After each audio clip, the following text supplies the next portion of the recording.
Hi, this is Mike Morford, the host of The Murder in My Family. I want to tell you about the hit podcast Cold. This season, the host, Dave Cawley, investigates the disappearance of Sheree Warren, a young mother looking for a fresh start. Recently divorced, she had moved back in with her family, found a great new job, and even a new boyfriend. Her life was turning around, and she was happy for the first time in a long time. But on a crisp October evening, after work, Sheree said goodbye to her coworkers, left the office, and was never heard from again. All eyes quickly turned towards her ex-husband. He had a history of violence and had previously lured another woman into the woods and beat her with a tire iron. But there was also another man that piqued the interest of investigators. Sheree's new boyfriend, a former reserve police officer who also had a dark history of sexual violence. The two men closest to Sheree swore they loved her and promised to protect her. But did one of them murder her? I'm about to play you a clip from the show. While you're listening, make sure to follow the Amazon Music exclusive podcast Cold in the Amazon Music app. Download the app today. Enjoy this preview.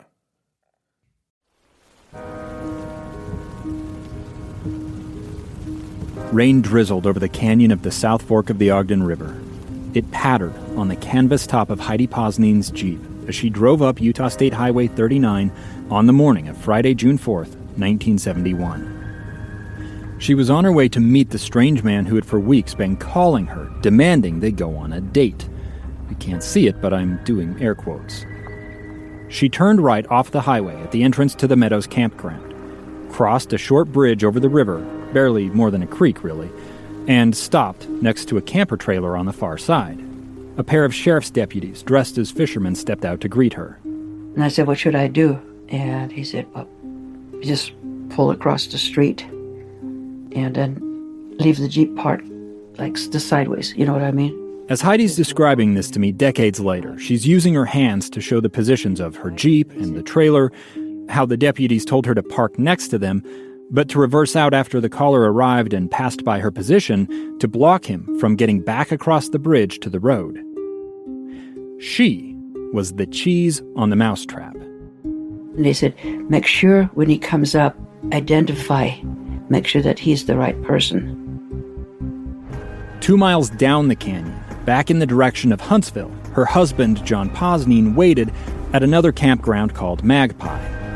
The sheriff was with him, along with the deputy, Halver Bailey.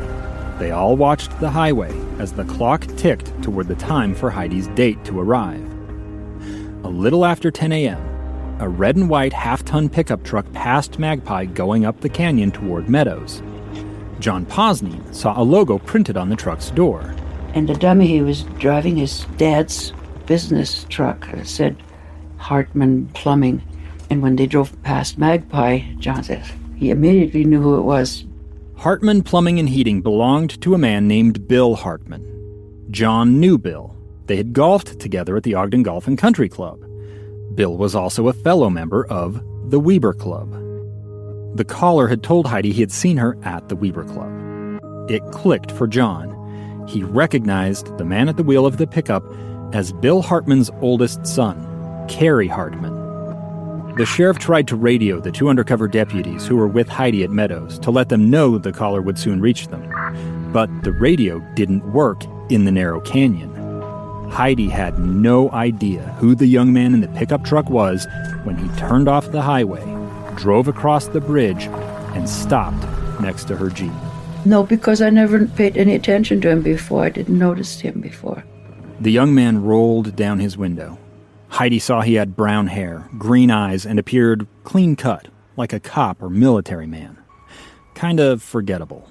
He says, "Hi," I can't remember exactly, and then I said, "Why would you pick on an old lady like me?" And then he made some remark that I was sexier, prettier, something, you know. You're not an old lady at this point, though, right? No, gosh, no. But I was way older than he was. I already had kids, you know, teenagers. So, yeah, I was an old lady. Kerry Hartman was 22 to Heidi's 36. And he kept looking at that trailer and was getting a little nervous. And he said, "I'm going to just pull up there. Why don't you follow me up there?"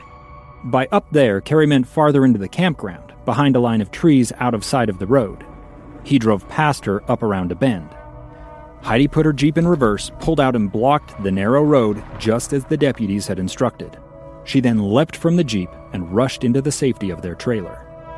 The deputies told her to stay put, then went to stand next to the Jeep. Heidi poured herself a cup of coffee with shaking hands. She listened for the sound of the pickup. It returned after a few minutes.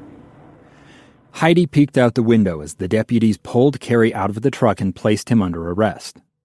They frisked him, finding a small knife in his pocket. Then they tried to call their backup down at the Magpie campground, only to discover their radios didn't work in the canyon either. So the deputies piled into Carrie's truck and drove it, and him, down the canyon to meet with the sheriff. I stayed a while because I was all nervous, I guess. Whatever. I'd had my coffee, and then I got in the Jeep and I drove down, and they were already gone, so. Only later did Heidi learn from her husband, John, what had happened when Carrie had arrived in handcuffs at Magpie. John, she told me, had turned to the sheriff. He says, boy, I'd sure like to smack him in the mouth. And he says, well, we looked the other way.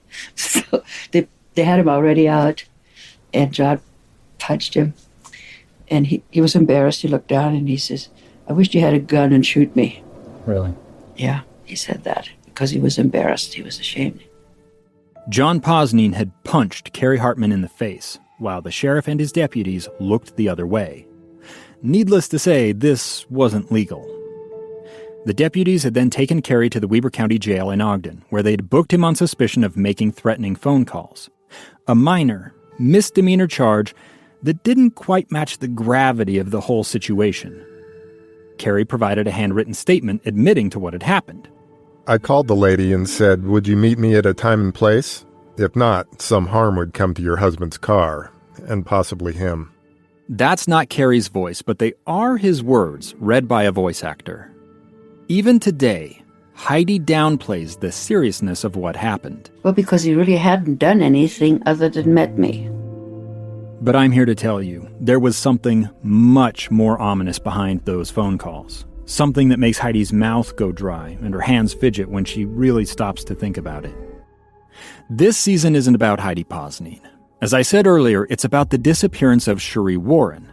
But there's a reason we're starting with Heidi instead of Sheree. It's because Carrie Hartman, the man who tried to lure Heidi up that canyon, would years later meet, befriend, and woo Sheree Warren. So now, we're going to follow Carrie's path to see how he and Sheree first came together. Hold on, because from here, everything escalates. Hi, I'm calling on behalf of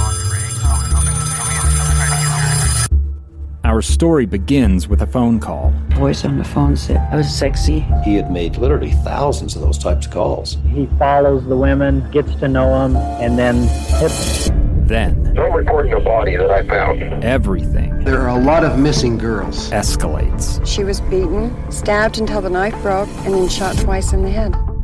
Sheree Warren disappeared in the fall of 1985. Her friends and family say she's not the type to just run away. She wouldn't leave her child. No one can say just what happened to Sheree. No one's faced charges for her disappearance. Not her ex-husband, Chuck Warren. Money was a big issue with Chuck.